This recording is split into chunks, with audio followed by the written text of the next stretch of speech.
Hello, welcome to the Witness History podcast from the BBC World Service with me, Jane Wilkinson.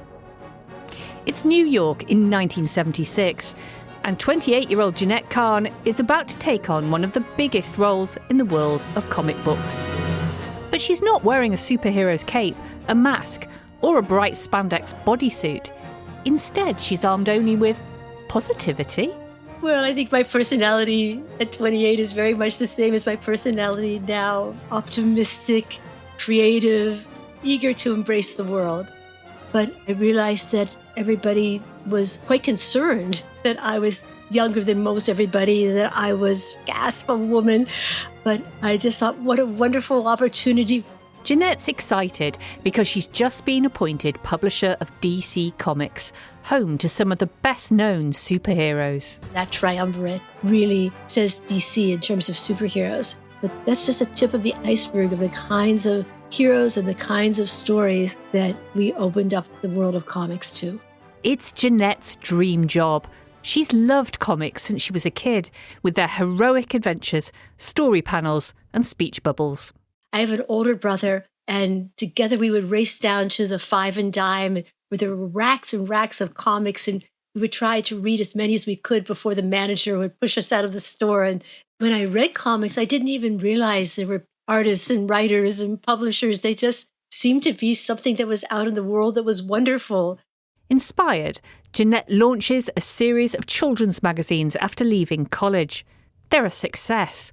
And one day, she gets an unexpected call for help. It seems someone needs a hero. Bill Sarnoff, the chairman of publishing to DC, got in touch with me and said, we are firing our publisher. We don't want to hire anybody, but you're really the expert now in publishing for young people.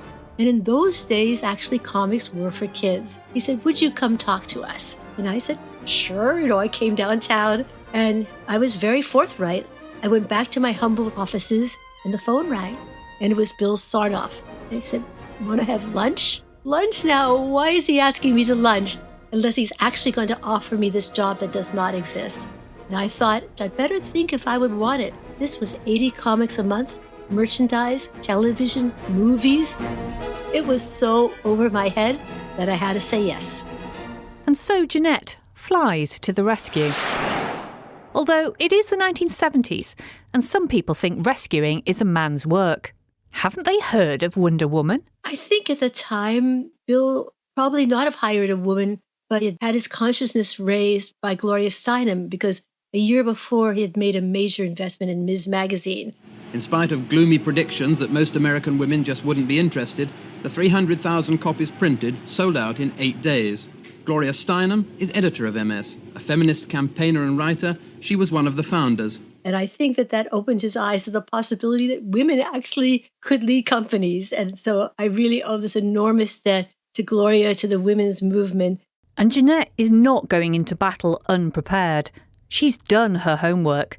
Not only is there competition from arch rivals Marvel, but the company is struggling to boost sales. Before I got there, Bill sent me a box of DC Comics. And as I read them, I thought they are not as I remember. They're not as good as I hoped. There are some gems in here. I think Green Lantern, Green Arrow. But otherwise, they were fairly middle of the road. Armed with an arsenal of ideas, Jenette walks into the office on her first day. She'll be overseeing storylines, editing material, negotiating contracts, finding talent, and more. And she feels invincible, although she's still not got a cape. It was about 95% men, maybe 98%. There was one woman secretary. There was one woman in production. I think that might have been it. I probably should have been scared, but I wasn't. I don't think I really focused on the fact that I was a woman or that I was that young. I had a real love of the medium, and I felt like a very lucky ducky. And Jenette knows exactly what her first mission will be, because the title on the front of the comic then isn't the name we know now. It was called National Periodical Publications because comics were considered this disposable, ephemeral medium for kids and somewhat looked down upon. So many people in the industry were embarrassed to be part of it. And I said, no, we are an art form. We are proud. And we're calling ourselves what we used to be called way back in the day, DC Comics. That's not the only change.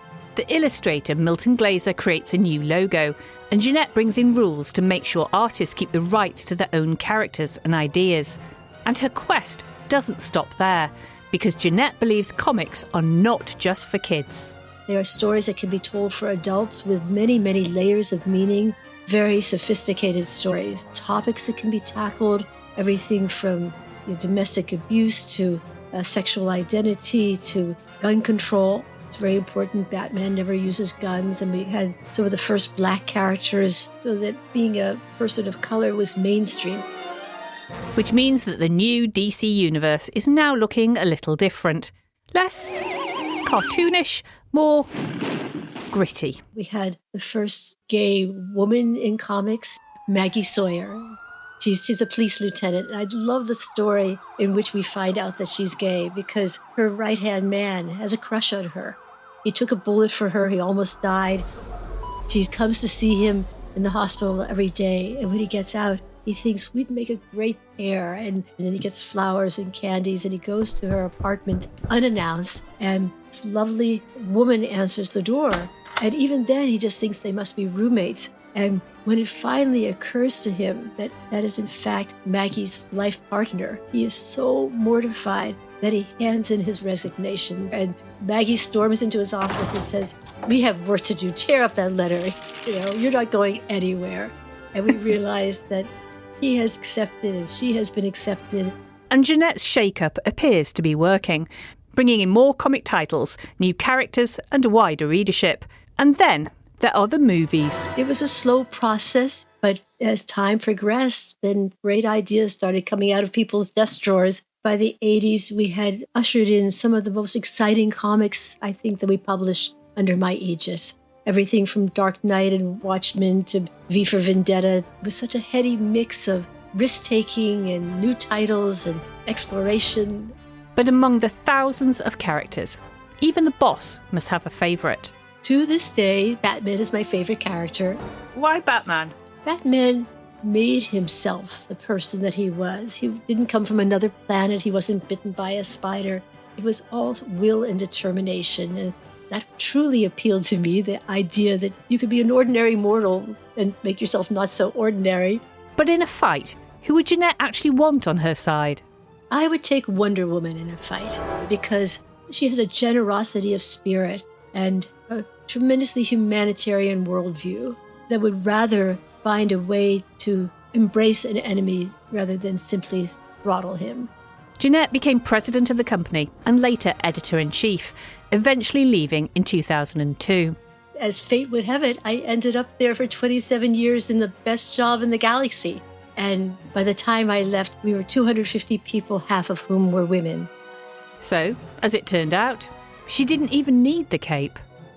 Jenette Kahn was speaking to me, Jane Wilkinson, for the Witness History podcast from the BBC World Service.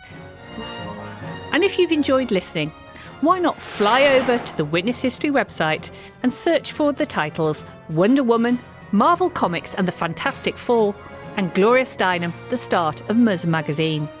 More amazing stories from Witness History.